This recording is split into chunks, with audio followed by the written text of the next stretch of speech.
ठाणे महानगरपालिकेच्या माध्यमातून जनगणनाच्या 2027च्या पहिल्या टप्प्यातील स्वगणना प्रक्रियेचा शुभारंभ राज्याचे उपमुख्यमंत्री एकनाथ शिंदे यांच्या हस्ते महापालिकेतील कैलासवासी नरेंद्र बल्लाळ सभागृहामध्ये करण्यात आला आहे।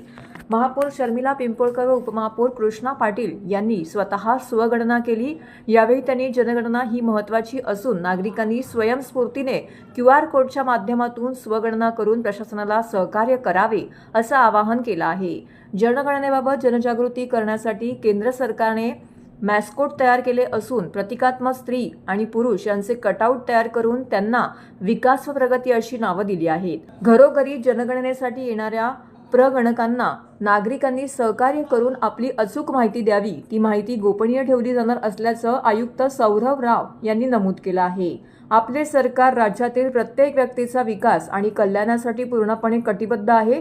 हे साध्य करण्यासाठी विश्वसनीय आणि अचूक आकडेवारी हेच आपले सर्वात प्रभावी साधन आहे।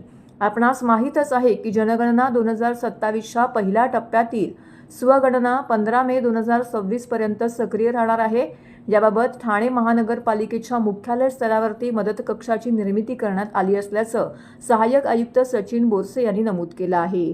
तसेच शहरात विविध ठिकाणी QR कोड लावण्यात आले असून QR कोड स्कॅन केल्यानंतर येणारी सर्व माहिती नागरिकांनी भरून स्वगणना करावी व स्वगणना केल्यानंतर नागरिकांना प्राप्त होणारा क्रमांक हा जनगणनेसाठी घरी येणाऱ्या प्रगणकांना द्यावा असंही बोरसे यांनी नमूद केलं आहे।